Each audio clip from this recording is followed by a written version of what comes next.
नमस्कार। तबसरा आज दोपहर तक में एक बार फिर आपका स्वागत है और मैं हूं दर्शपाल गुप्ता और मेरे साथ हैं वरिष्ठ पत्रकार सतीश वर्मा जी। जी सतीश जी, आज की सबसे बड़ी जो खबर है वो जी चाइना की, और जिस तरह से उन्होंने हमारे अरुणाचल प्रदेश में एक चौकी को हथियाने की कोशिश की और उसको लेके हमारे सेनाओं ने मुंह तोड़ जवाब दिया। भारी झड़प हुई भारी है। जो झड़प हुई है और उन्हें मुंह तोड़ जवाब दिया और उन्हें वापस धकेल दिया। जी इस बात की चर्चा आज सुबह से लेके, वैसे तो कल से चर्चा चल रही है, जी लेकिन आज सुबह से लेके संसद और सड़क तक इसकी चर्चा हो रही है। जी ये एक बहुत बड़ी खबर है, लेकिन उससे भी ज्यादा बवाल जो है जम्मू कश्मीर की सियासत में आ रहा है। जी गुलाम नबी आजाद जो यहाँ पे चीफ मिनिस्टर भी रहे हैं, केंद्र में मंत्री भी रहे हैं और बहुत बड़े कद के नेता भी रहे हैं, उन्होंने आज मीडिया से बात करते हुए ऐसी बात कह दी है जिसके ऊपर गौर करने की बात है। उन्होंने कहा है कि जम्मू कश्मीर के अंदर जो मुख्य धारा की कुछ पार्टियां हैं उनके नेताओं के संबंध आतंकवादियों के साथ थे। ये एक बहुत बड़ी खबर है श्री जी। नहीं, आप बिल्कुल ठीक कह रहे हैं। देखिए, गुलाम नबी आज़ाद हमें लगता है कहीं असमंजस और दुविधा के शिकार हैं। हमने देखा कि इन्होंने सीधा सीधा उसमें ये भी कहा है कि मुख्यमंत्री तब के प्रधानमंत्री इनकी पार्टी गई थे, डॉक्टर मनमोहन सिंह, और शिवराज पाटिल गृह मंत्री थे। इन्होंने ये भी दावा किया कि मैंने उनको उनकी सूची दी थी, उन नेताओं की भी, और आतंकी तंजीम के बारे में हिजबुल मुजाहिदीन का शायद जिक्र किया था। ये एक नया पंडारा बॉक्स खुल रहा है बड़े विवाद के लिए, और ऐसे मौके पर जबकि चुनाव बिल्कुल मुहाने पर हैं। अपने अपने तरीक़ों से इस पे जिन नेताओं की ओर इशारा किया जा रहा है, हो सकता है कि जब जाहिर है कि जम्मू कश्मीर के होंगे, कोई दिल्ली या पंजाब के तो होंगे नहीं। जम्मू तो कश्मीर जो की भी मुख्य धारा की जो पार्टी कह रहे हैं मेन स्ट्रीम की, वो है कितनी थी? उस समय वही थे, नेशनल कांग्रेस या पीडीपी। सीधा सीधा इशारा उन्हीं की ओर है। बिल्कुल। तो मैं समझता हूँ उनकी ओर से सफाई की, लेकिन अभी सफाई मनमोहन सिंह की ओर से भी आ सकती है और शिवराज पाटिल दोनों जिंदा हैं अभी। और लेकिन सबसे बड़ी बात यह है कि आजाद साहब ये क्यों भूल जाते हैं, वो यहाँ चीफ मिनिस्टर थे और उसके बाद वो सेंटर में हेल्थ मिनिस्टर बने। मनमोहन सिंह 2009 से लेकर और 2014 तक, जब तक मोदी सरकार नहीं बनी। इनकी नैतिकता कहाँ चली गई थी? अगर आतंकवादियों से संबंध थे तो आप पटस करके बाहर आए थे ना। अब ये आप नया पंडारा बॉक्स किस लिए खोल रहे हैं? इतने सालों के बाद ये आज बोले हैं कि मैंने कहा कि उनके संबंध आतंकवादियों के साथ है। इस बीच में एक इतना बड़ा समय निकल गया। बिल्कुल। तब तक वो राजनीति में उसी कांग्रेस के साथ जुड़े हुए थे। आज कांग्रेस से अलग हो गए हैं तो नई नई बातें सामने आ रही हैं। ये बहुत बड़ी बात उन्होंने कह दी। करीब 14-15 साल बाद बात आप खुलासा कर रहे हैं। खुलासे के पीछे अपनी मंशा क्या है? मंशा क्या है? उससे आगे आप खबर और आगे चलेंगे। वो एक जगह उसकी होम मिनिस्टर अमित शाह की तारीफ कर रहे हैं। तो इससे जो पॉलिटिकल सर्कल में जो कहा जाए कि राजनीतिक पंडित हैं, वो अपने तरीके से एनालिसिस कर रहे हैं। उनको लगता है कि शायद ये उनको प्लीज करना चाहते हैं मौजूदा दिल्ली की हुकूमत को, कि देखिए मैंने कांग्रेस पे बम फोड़ दिया है, और ये कह दिया कि कांग्रेस के प्राइम मिनिस्टर को, मनमोहन सिंह को, शिवराज पाटिल को मैं चिट्ठी लिखी और पूरी तफसील दी जो इंटरव्यू में उसने कहा है, और कहा कि लेकिन कोई कार्रवाई नहीं हुई। ये पूछा गया चैनल की ओर से, तो क्या ये कांग्रेस की आतंकवाद के प्रति सॉफ्ट नीति रही? उसने कहा मैं इस पर कुछ नहीं कहा। कहने का मतलब यह है वो हाँ भी कर रहे हैं और नहीं भी कर रहे हैं। वो हाँ करते तो वो खुद कांग्रेस के एक बहुत बड़े नेता थे। बिल्कुल। मंत्रिमंडल में थे, चीफ मिनिस्टर। बिल्कुल। तो ये मतलब वो अपने ऊपर आरोप नहीं लेना चाहते अपने ऊपर। और सबसे बड़ी बात यह है कि आपकी नैतिकता तब कहाँ मर गई थी जब आप मुख्यमंत्री के बाद सेंटर में मंत्री बन गए थे। मजेदारी तब थी ना कि आप वो कहते हैं कि मैं कैबिनेट से बाहर आ रहा हूँ। बिल्कुल। तब अपनी सुविधा की राजनीति कर रहे हैं। गुलाम नबी आज़ाद के बारे में पहले बड़ा कुछ हम पीपी न्यूज़ लाइन और दूसरे में छप चुका है कि किस तरह हमेशा जो सुविधा की राजनीति करते रहे हैं। अब चूंकि आपको याद है कि पिछले दिनों इन्होंने 2 बयान दिए थे कांग्रेस को लेकर। कांग्रेस है जो डिवाइसिव फोर्सेस के खिलाफ लड़ाई लड़ सकती है, उससे साफ लगा कि शायद इनका मन, इनको अपनी हैसियत पर चल के जमीन कितनी इनकी, ये शायद कांग्रेस की ओर लौटना चाहते हैं। लेकिन जब उधर से कोई रुख नहीं मिला तो इन्होंने फिर दूसरा बम गिराया कांग्रेस पे, और अब फिर इन्होंने ये कहा है। लेकिन इसी में इंटरव्यू में उन्होंने कहा है कि चुनाव के वक्त जो डिवाइसिव फोर्सेज हैं वो समाज को बांटती हैं। तो डिवाइसिव फोर्सेज कौन है फिर ये बताया। तो कहने का लबोला हो जाए कि मुझे लगता है गुलाम नबी आज़ाद जब से कांग्रेस से अलग हुए हैं, वो क्या सोच के अलग हुए थे, क्या उनके सपने थे जो मुझे लग रहा है खंडित होते दिखाई दे रहे हैं।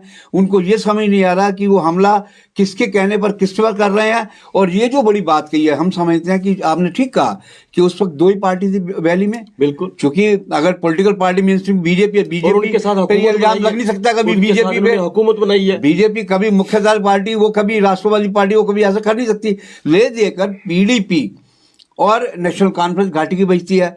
अगर वो नेता थे तो भाई साहब, आपने पहली बात तो कि उनके साथ सरकार कैसे बनाई, कोलिशन गवर्नमेंट पीडीपी का था।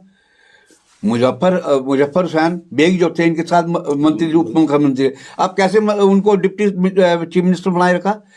तो कुल मिलाकर देखा जाए, उम्र के पड़ाव पर गुलाम नबी आज़ाद कहीं भटकाव की मुद्रा में है, कंफ्यूज्ड हैं, और इस तरह का बयान देकर वो समझती है कि बार फिर मैं एक बड़ा बाउंडर खड़ा कर दूं जिससे मेरी कहीं वेटेज बन जाए बीजेपी में या कांग्रेस में। तो चूंकि भारत यात्रा भी आ रही है, पहले दिनों ये अफवाहें उड़ती रही कि शायद वो भारत यात्रा में शामिल हो सकते हैं, लेकिन लग रहा है इनको वहां से कोई रुख नहीं मिल रहा। और इन्होंने ये बयान भी एक ऐसे चैनल को दिया है जो सरकार समर्थक माना जाता है। जो रजनी पाटिल है उसने क्या कल बड़ा अजीब सा स्टेटमेंट दिया, और उसके बाद उसको काफी क्रिटिसाइज भी किया, बिल्कुल, हर जगह पे मीडिया में क्रिटिसाइज किया, हर एक ने किया, और उसको लेके उन्होंने भी ये सोच लिया कि मेरा तो वहां जाना अब मुश्किल है। शायद उनको एक होप लग रही थी रजनी पाटिल के जवाब से, उसके बयान से, लेकिन जब उसके ऊपर इतनी ज्यादा क्रिटिसिज्म हुआ तो उन्हें लगा कि मेरा तो वहां जाना और भी मुश्किल हो गया है, लोग मेरे खिलाफ है वहां जाने के, और इसी बात को लेके अब उन्होंने नया एक विस्फोट कर दिया। देखिए, गुलाम नबी आज़ाद के बारे में, गुलाम नबी आज़ाद को इस बात को लेके भी कहीं ना कहीं मुझे लगता है आत्मचिंतन कर रहे होंगे कि जब मैंने जी23 ग्रुप बनाया था उसमें मनीष तिवारी, आनंद शर्मा, राय बब्बर, शीला दीक्षित के बेटे भूपेंद्र सिंह हुड्डा, ये करीब 23 नेता थे। इनमें केवल कपिल सिब्बल और ये 2 बाहर हैं कांग्रेस। कपिल सिब्बल की ये खासियत रही है, सुप्रीम कोर्ट के बड़े विद्वान वकील हैं, उन्होंने कांग्रेस आला कमान के खिलाफ कहीं का ओछे शब्दों का इस्तेमाल नहीं किया, घटिया शब्द जो बोले जाते हैं साधारण भाषा में, उनको लेकर अभी भी कांग्रेस का आला कमान लग रहा है कहीं ना कहीं सॉफ्ट है। वो हालांकि राज्यसभा में सपा की मदद से पहुंचे हैं, लेकिन उन्होंने कोई ऐसा बयान, उनसे मीडिया ने बड़ी बार क्लोजने की कोशिश करी कि कांग्रेस पर हमला करे, उन्होंने कहा मैं इस विषय में कुछ नहीं बोलूँगा। वो बड़ी अपने तरीके से, बुद्धिमत्ता से उस चीज़ से बच के। दूसरे नेता ये हैं, आज ये कहीं भी स्टैंड नहीं कर रहे, बाकी सब नेता देख रहे हैं। आज जो मनीष तिवारी और आनंद शर्मा जो राहुल गांधी पे लगातार हमले कर रहे थे, वो भारत जोड़ो यात्रा में शामिल हो रहे हैं। तो लग रहा है इनको वो टीस है, वो फ्रस्ट्रेशन है। अब वो सोच रहे हैं कितना एक बम गिरा दो बड़ा, ताकि उस बम के में एक नई कंट्रोवर्सी खड़ी होगी, मीडिया की सुर्खियों में फिर मैं बनूंगा। ये सुर्खियों में रहने की बात है। और रजनी पाटिल जिसका जिक्र किया, रजनी पाटिल की तो पहले ही विवादित लीडर रही हैं, वो बीजेपी से आई हैं। अब चूंकि कहा जाए कि वो राहुल गांधी उसी ग्रुप में ज़्यादा सक्रिय हैं, उनको राज्यसभा में ले लिया गया। और जिस तरह हमने देखा उस दिन वीडियो, जब वो बोल रही थी कि नेताओं के बारे में, पहले तो कहते राहुल गांधी निर्णय लेंगे, फिर कहने लगी स्वागत है कांग्रेस में जो आएगा, और कांग्रेस में तो आते जाते रहते हैं। मतलब इतने हल्केपन पे रजनी पाटिल ने बोला, ऐसे लगता है कि कांग्रेस पार्टी ना हो गई, चाहे कोई चाय पार्टी हो गई। तो ये तमाम चीज़ें हैं जो कहीं ना कहीं दर्शाती हैं कि कांग्रेस के भीतर अभी भी, देखिए, जम्मू कश्मीर को कांग्रेस नेतृत्व को समझना होगा, ये हाइपर सेंसिटिव स्टेट है, राजनीति के हिसाब से भी, बिल्कुल। सुरक्षा के हिसाब से, और अंतर्राष्ट्रीय पटल पर भी।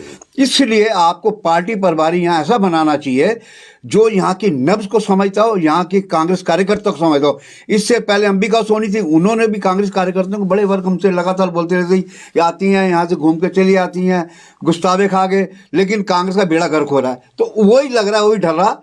ये जो शालिनी पाटिल है, इनका भी ये खेल चल रहा है, रजनी पाटिल को माफ करें। तो मैं समझता हूँ कुल मिलाकर कांग्रेस को कई मोर्चों पे लड़ाई लड़नी पड़ रही। अभी भी इनको चाहिए कि सफाई अभियान करें। और आज़ाद साहब की बात करें, आज़ाद साहब जिस प्रकार की बोली, आज क्या बोल रहे हैं, कोई गारंटी नहीं कि कल हो सकते कांग्रेस के पक्ष में बयान दे दें। तो इसलिए ये कुल मिलाकर देखा जाए तो गुलाम नबी आज़ाद साहब एक लगता है कि एक जैसा होता है ना कुंठाग्रस्त आदमी, तो उनकी स्थिति ये बन चुकी है।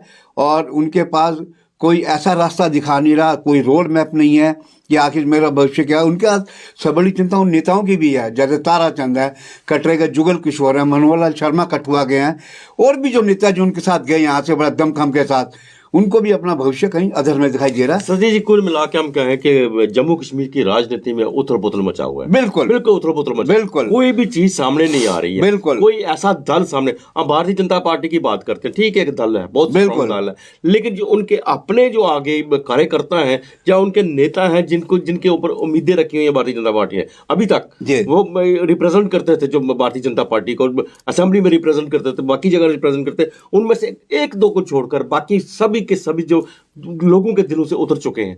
भारतीय जनता की प्रॉब्लम है, कांग्रेस है, कांग्रेस को ये नहीं पता कि मुझे किस तरफ जाना है। बिल्कुल बिल्कुल उसको ये नहीं पता कि मुझे किसको साथ लेके जाना है, किसको नहीं जाना। बिल्कुल बिल्कुल आपने सही कहा, बिल्कुल सही कहा। उनके जो भी आते हैं वहां से, वो बाहर से आते हैं, खाते हैं, पीते चले जाते हैं, उनको यहाँ के लोगों के बारे में पता ही नहीं है, कुछ भी नहीं पता है। और बाकी रह के नेशनल कॉन्फ्रेंस पीडीपी, वो तो सबको पता है कि घाटी की राजनीति है, उनका आपस में ही मुकाबला है। बिल्कुल उनका आपस में ही मुकाबला है वहां पे। और आजाद जो बड़ी बड़ी बड़ी बातें कर रहे थे, जो कह रहे थे कि भाई ये नेशनल पार्टी जम्मू कश्मीर के अंदर आके उन्होंने पहला सबसे पहला रीजनल पे आ गए, रीजनल पे छोड़ के मुझे लगता है किसी डिस्ट्रिक्ट पार्टी में बना रहे हैं। बिल्कुल ऐसे शब्द कहने से पहले कि उनसे ये पूछना चाहिए कि भाई इतने साल आप खामोश क्यों थे। बिल्कुल जम्मू कश्मीर की राजनीति में उथल पुथल हो रहा है, जम्मू कश्मीर के हालात में उथल पुथल हो रहा है, यहाँ पे इतनी ज्यादा आतंकवाद जब से ग्रस्त है ये स्टेट, तब आप चुप रहे। तब आपने क्यों नहीं बोला कि ये जो जितने भी है ये लीडर है, ये उनके साथ मिले हुए हैं, ताकि उन पे सख्त कार्रवाई की जाए। बिल्कुल बिल्कुल देखिए ना। और फिर सबसे बड़ी हैरानी है, जब यहाँ से चीफ मिनिस्टर उनको हटना पड़ा, उसके बाद वो कैबिनेट मंत्री बन गया है, स्वास्थ्य मंत्री बन गए। तो आप अगर इतनी आपकी नैतिकता थी, अब जो बात बोल रहे हैं, तो आप कह देते हैं ना कि आपने मेरी चिट्ठियों पर कार्रवाई की, इसलिए मैं विरोध में नहीं बनता मंत्री। दरअसल क्या, गुलाम नबी आजाद का पूरा प्रोफाइल आप चेक करेंगे, जब से ये शुरू वहाँ भलेसा से हुए अभी तक का पूरी देख लीजिए सफर, इनका पूरी सुविधा भरी राजनीति है। यहाँ पर कांग्रेस के में ग्रुपिज्म को जन्मदाता हुए हैं।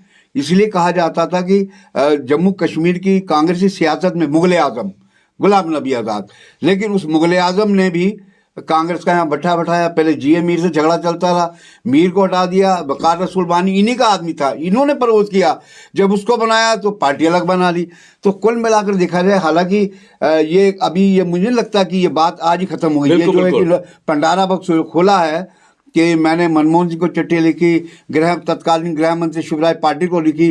वो घाटी के जो नेता हैं, जाहिर है कि उनकी तरफ से अगले 24 घंटे में कभी उनकी प्रतिक्रिया आएगी। जब मामला ही फैलेगा, लोग सवाल पूछेंगे, मीडिया के कश्मीर में पूछेंगे, यहाँ भी पूछेंगे कि भैया आज़ाद ने इशारा किया, किस पे किया, बताइए आप। बिल्कुल चुनावी राजनीति का बिल्कुल फायदा उठाते हुए जम्मू कश्मीर में गलती से भी आग सुलगाने की कोशिश मत कीजिएगा। ये था तबसरा दोपहर तक का। बाकी खबरों के लिए आप देखते रहे पीपी न्यूज़ लाइन। नमस्कार।